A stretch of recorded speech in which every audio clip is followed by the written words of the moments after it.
Okay, we'll talk now about Alban Chambon, a French architect, less known but quite interesting. Let's read a little bit about him.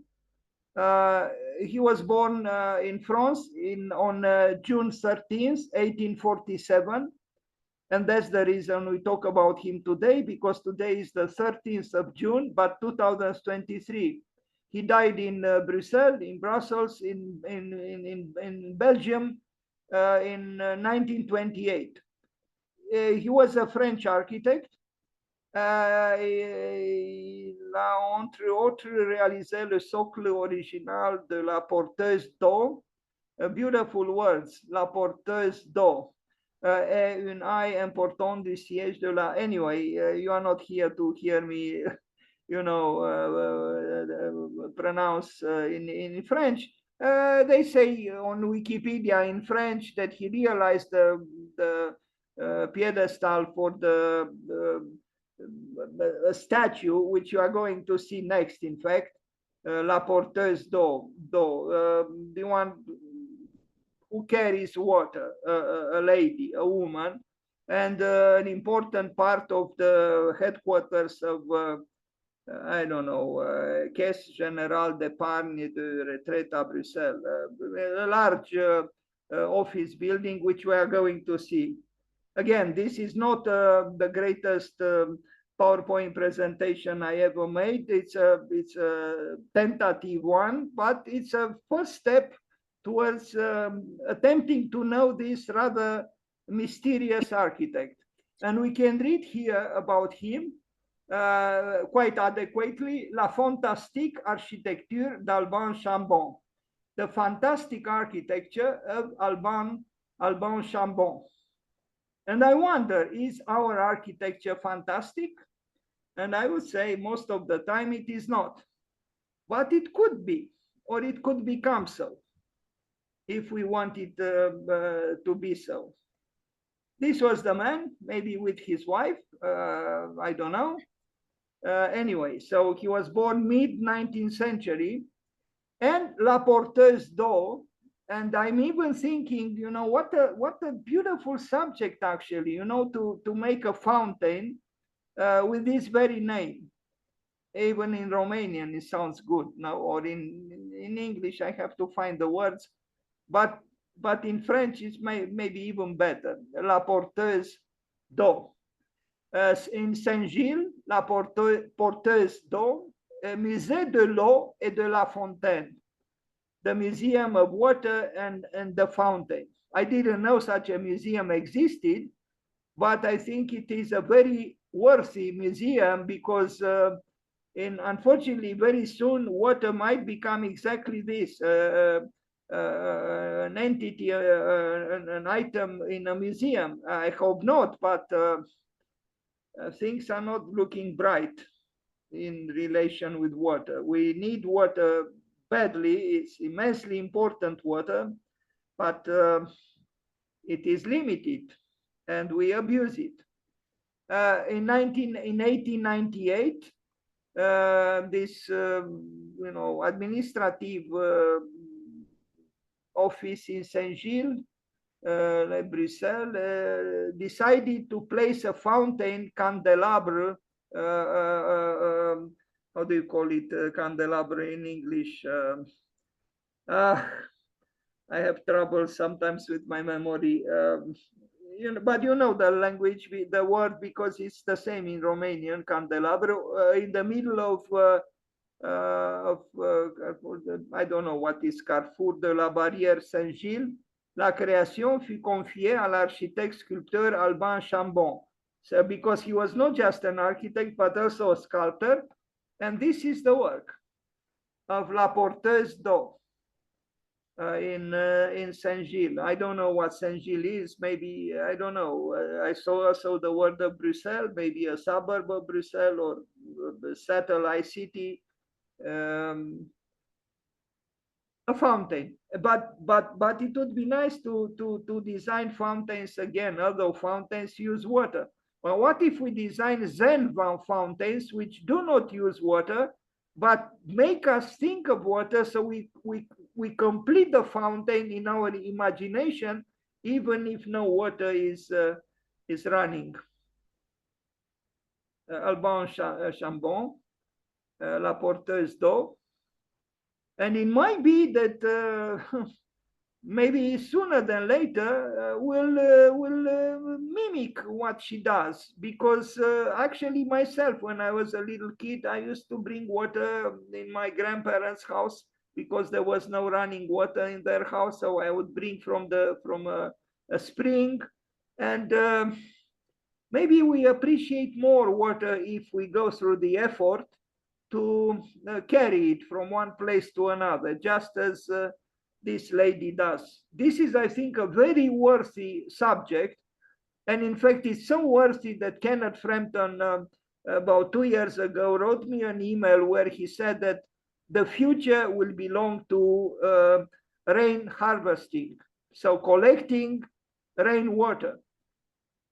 This is a very important issue. Let's not imagine that we can continue to use water as much as we do, the whole earth, because water is in a limited supply.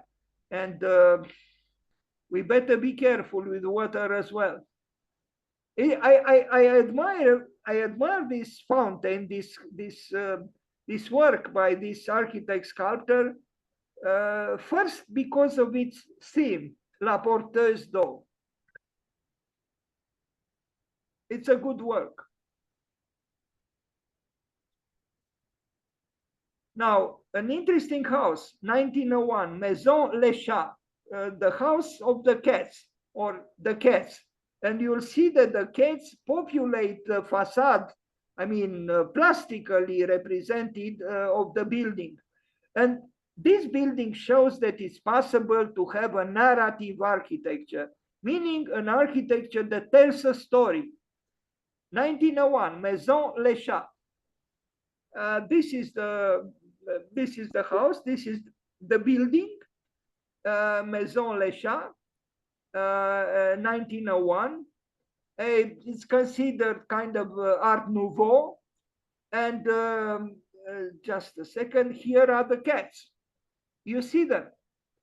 Now, does even cross our mind to employ narration in our buildings? I don't think it does, but I think it's a great potential in trying to tell a story through the building as well. For example, if you do a building, let's say for a client who is an accountant, well, maybe you think of expressing some specificities relating to the fact that the client is an accountant on the elevation or somewhere in the house. You know, maybe a certain interest in numbers, no? Or maybe a certain mentality that belongs to an accountant. Or if the client is a psychoanalyst, express somehow this fact in the architecture that you make for the psychoanalyst, for the house for the psychoanalyst, relating to psychoanalysis. Why not? Because I think, and I said it before, if you have two individuals, two clients, with the same amount of money, with the same riches, with the same budget, and they want exactly the same number of rooms, and they have, let's imagine, maybe very similar plots of land. But one is a mathematician, and the other one is, let's say, I don't know, a carpenter or a biologist or a handball player or a tennis player. Would you make the same house for all of them? I think it matters also what they do. And if you try to express in your building something relating to, you know, what the person does, maybe there is a chance for a richer architecture. I don't know why this house is called the House of the Cats, Maison Les Chats, but someone went through the trouble to depict cats artistically on the very elevation of the building. And here is again the cat. You might say this is whimsical. This is Yes, it is whimsical, but I think it adds a richness to the project, to the house, which otherwise would not have been achieved. I like it. And the pictorial reality of plastic art contributing to the architecture is to be appreciated as well. We have the brick work done very convincingly, but we also have insertions of of a story, uh, exemplified graphically.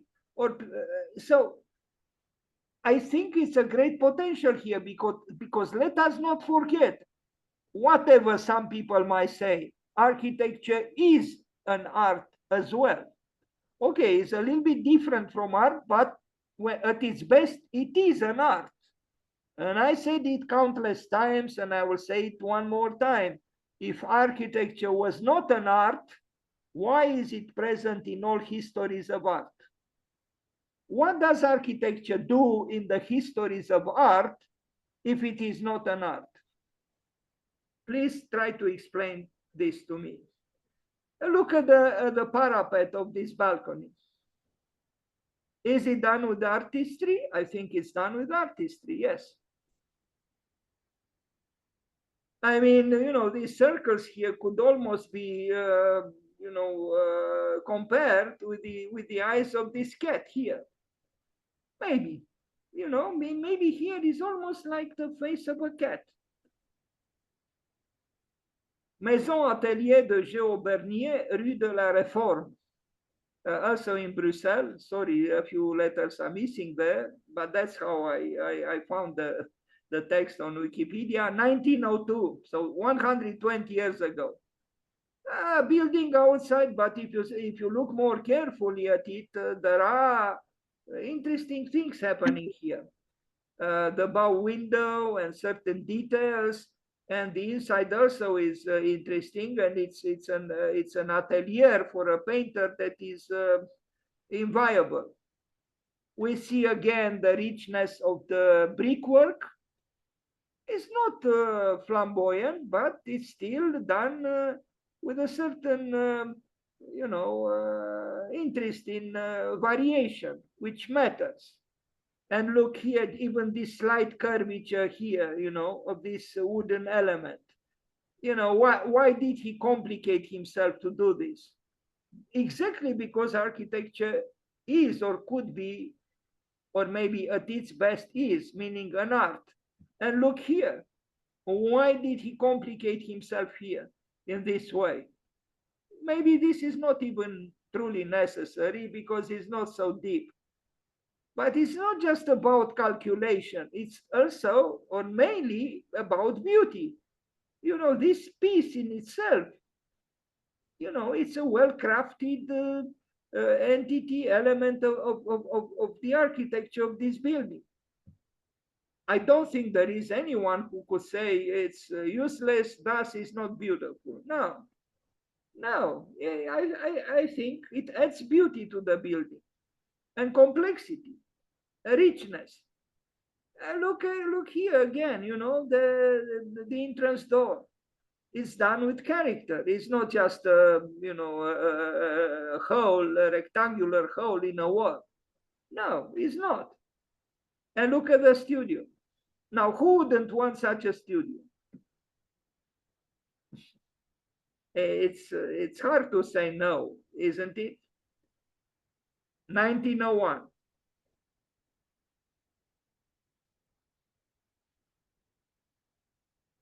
It's not an extravagant building, but you see how important the detail is and the ornament? Very strange as it is, but it's still there. Suggestions of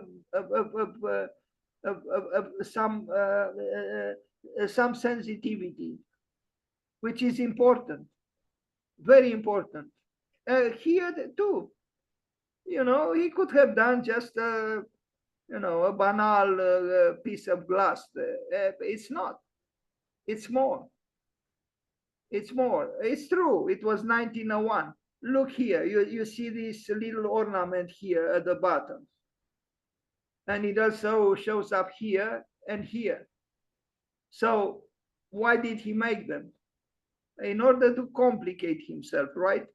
But this complication is the way, the road towards architectonic poetry and towards an architectonic artistry.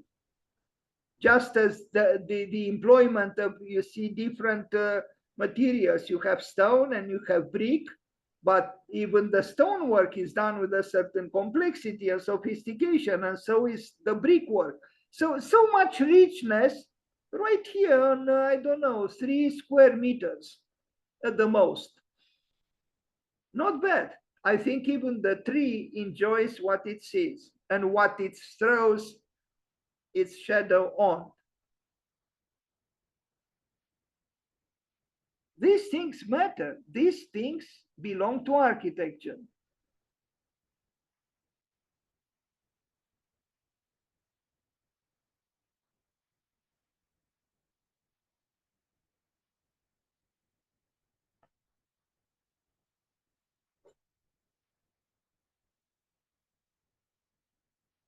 That's where you derive pleasure from and joy from creating things that are beautiful or things that are, transcending the immediate, necessity or utility.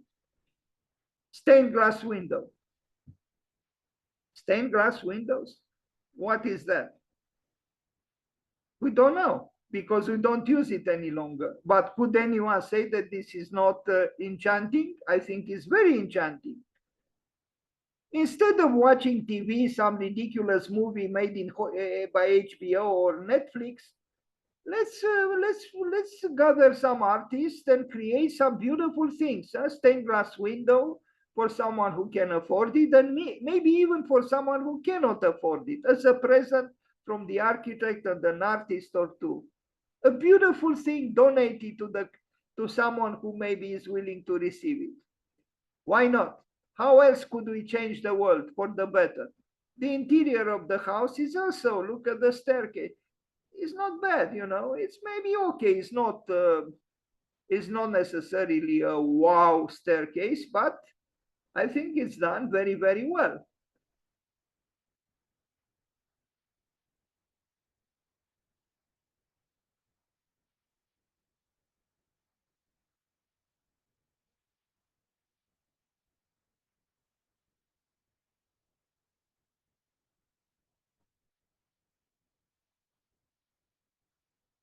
I don't know if it's still used as a painter's atelier or not, but it's a good house. And now we arrive at something totally foreign to us. Statues, part of the flesh of the building. What? We don't like this sort of thing, but I'm not sure we don't like them. It's just that we estrange ourselves so much from the richness of an architecture that once was practiced that this becomes almost incomprehensible to have something like this around the fireplace.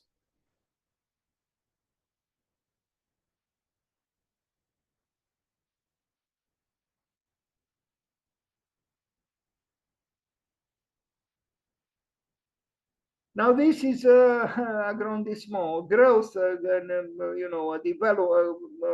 an amplification and transformation of this building in this town, I guess, 1898, 1906. Unfortunately, I couldn't find. I found postcards with the building. I don't know if the building still exists, but it's a fantastic work indeed. I mean, yes, it's related to a fantastic activity that is probably a casino of some sort. So it is a place of, deception, but it's also a place of enchantment. And I think the architecture, as it is depicted in this image, is enchanting.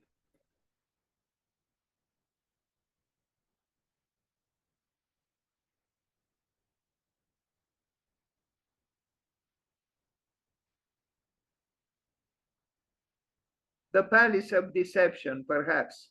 I don't know. But as a building, I don't think it's a bad building.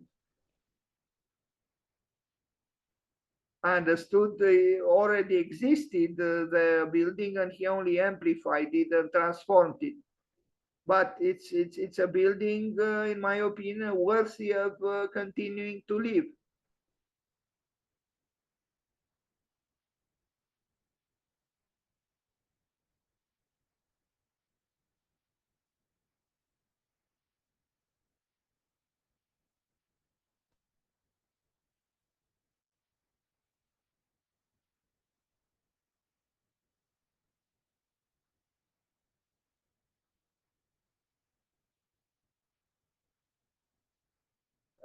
Bridge, 1905.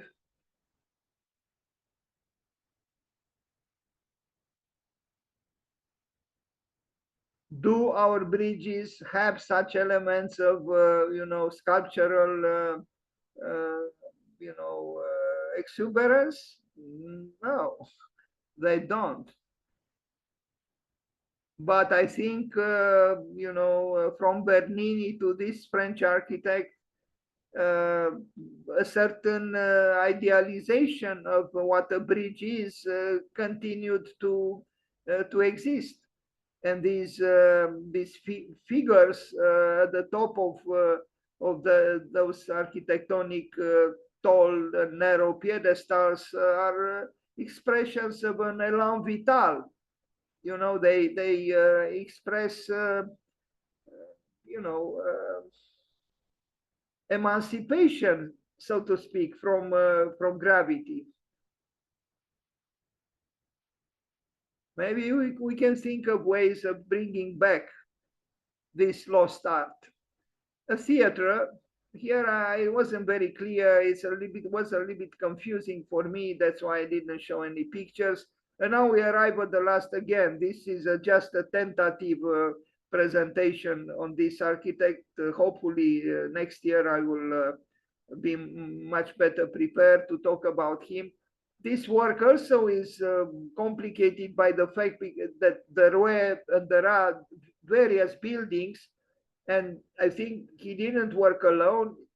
If I remember, so he worked through and with his at least one son, if I'm not mistaken. It's an administrative building with various parts.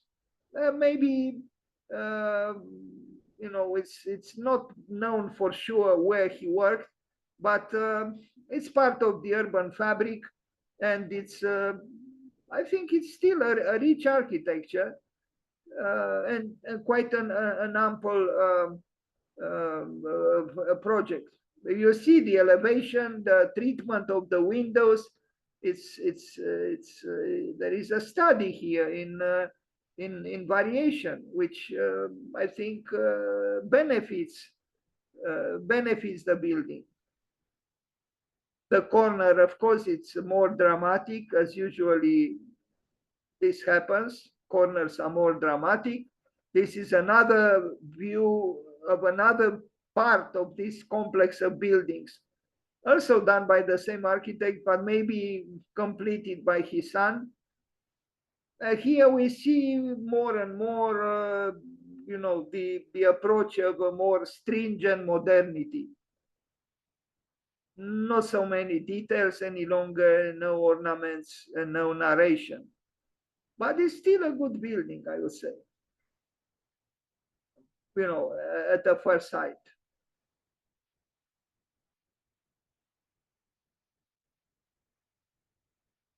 And I end this, insufficient presentation. The book was published, L'Architecture fantasque et fantastique d'Alban Chambon, un beau livre, et en fin d'année, une grande expo pour redécouvrir Alban Chambon, 1847-1928, et son architecture pleine de fantaisie débridée. I should have checked what the word débridé means, but I think you kind of understood. It's a book about the fantastic architecture of Alban Chambon, and maybe Maybe one day we can even get this book. This was an image from the book. Sorry about the resolution, but even in these unclear terms, the interior is rather, complex and dramatic. And the building on the right also was done by him. Maybe it's that theater which I couldn't find pictures of. And indeed, if you compare the building across the street or across the square with it, or even more what's happening on the upper left corner, it is a building of appreciable, uniqueness, or as the saying goes now, singular uniqueness. That's it. So let's wish him a happy birthday, and thank you for being here today.